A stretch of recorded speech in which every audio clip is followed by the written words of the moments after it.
All right, what's going on? Welcome to Insight with Irv. This podcast episode today was inspired, really highly requested because this comes up quite a bit with a lot of entrepreneurs that I deal with, and that is imposter syndrome. I would be naive to tell you that I haven't dealt with that or still deal with that at any given moment. And so if there's anyone that's telling we don't deal with that, that doesn't happen around here, you need to stop doubting yourself. I think that you need to lean into the imposter syndrome a little bit more. Now, I know that that is an interesting statement, but I promise to deliver on why I think you should lean on imposter syndrome in this episode. So let's lean into the first kind of like bullet point that I have here for us, and really my framework of moving through imposter syndrome. And that's, it would be unreasonable for you to not have doubts and not feel like you're unworthy when you're trying something new. You don't have any evidence of that just yet. I think that anyone that's trying anything at any level, and whether you are in business, right? Or if you have a certain income goal, or if you're leading people, even if you work at a nonprofit organization and you've never necessarily dealt with that in the past before, I think that you should feel some level of incompetence at one point. You should have a level of doubt. There is no evidence. And so I think that if you don't have that, you're somewhat of a psychopath. I know it's a strong statement to make, but again, hear me out as I lay this foundation out for you. The fact that you are even thinking that you have maybe imposter syndrome, or that you're going through a moment of, why are these people even choosing to listen to me? Or why am I even striving to make the amount of money that I want to make? Lets you know, or should be an indicator to you, that you're trying something new and you're trying something outside of your comfort zone. So rather than trying to shy away or to kind of put into a box, I don't have to deal with imposter syndrome, this isn't for me, this is a lie, you want to lean into, hey, maybe this is an indicator that I'm climbing a new level of altitude, and so my lungs have to adjust to it so that I can survive in this next phase. It's letting you know flat out, this is where you need to work on. Maybe this is a weakness in your area that you want to improve on. The counterpart to that is, if you don't feel any type of fear, and if you don't feel any type of uncertainty, and if you don't feel any type of, I would say, even doubt of what you're about to go through, that should be an indicator to you right there. The exact inverse of that should be an indicator that, hey, maybe I'm not trying new things, and maybe I'm not challenging myself as much as I should be. I remember when I was going to propose to my wife, we had been we had been dating for, I want to say 4 years, going on 5 years. And even though I knew she checked off all the boxes, even though I knew like this is the ride or die type of chick that I want to, be with, take this life on with, there was that still like that little, I don't know if I'm ready for it just yet. And that's okay, because you have to dive into that. That never goes away, which brings me to my second point. The doubt doesn't go away. If anything, it comes back at every level.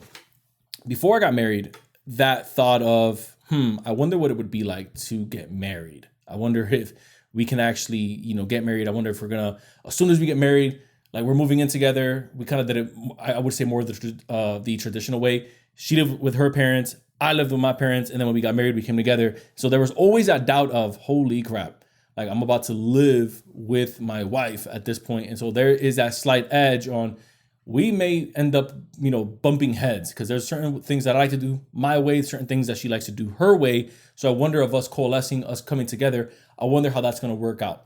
Then you move into the next phase, if I'm going to continue the trend of marriage, and that's, okay, we now have a kid on the way. And so I wonder how our parenting styles are about to come together. Like, she was brought up a certain way, and yes, there's a lot of common ground, but there's also certain things that maybe her parents brought her up in a way that in my house just wasn't tolerated, and vice versa. Certain things that I would tell her of maybe how I was parented, and she would say, whoa, I never even thought of that, or no, that never was discussed in my household. Then there was that fear of, oh man, I wonder if when we have kids, it's going to change the dynamic of the marriage. And then now that we have kids, you throw in business, you throw in careers, you throw in investing, you throw in our own social groups. We like to hang around certain types of people. You throw in church, you throw in problems that now your kids are getting older, and now You maybe, and again, I'm only giving you a case study. My kid's only 4. So I'm only giving you a case study up to 4 years old. I wonder how things are going to be once kids start going to school. So all that to say, you still have that slight edge of feeling of imposter syndrome, which is really just a feeling of, I don't feel worthy. I don't think I'm ready for this. But guess what? Even if you're not ready for the day, in the words of Kanye West, I love that song, even if you're not ready for the day, it cannot always be night. So you have to go through it. And guess what ends up happening? You end up learning along the way, and then you end up building evidence once you've gone through that thing. And then you realize that wasn't that bad. I think I was overemphasizing and underestimating my potential, which more often than not, we end up doing. Which brings me to my third point, which is dealing with it properly allows us to work through humility. I often think of whenever I'm talking to someone with imposter syndrome, or that tells me, right, we're using that term, and they tell me, hey, I feel like I have imposter syndrome because I've grown my audience to 1,000 followers and I still have a day job. Like, okay, good for you. That's awesome. Yeah, Irv, but you don't understand. Like, these people think that I'm a pro at what I do, but I still have a day job. I feel like I'm lying. So remember, there's a difference between lying to maybe the people that you want to work with, or lying to your intended audience, and then just being flat out, hey, this is who I am. I'm still figuring this thing out, and I'm going to bring you on this journey with me. And I often think of Apostle Paul, where he says that there was a thorn in his flesh that he couldn't get rid of. Whatever that was, the Bible doesn't really describe what it is. Some people think that it was a limp. Some people think that maybe it was a condition. Like, whatever it is, it doesn't really go into detail on what it actually was. But what I can say is that I think that having that imposter syndrome, which is like that little fear base of, I don't think I have this down packed as good as I think I do, is one of God's ways of keeping us humble and working through humility.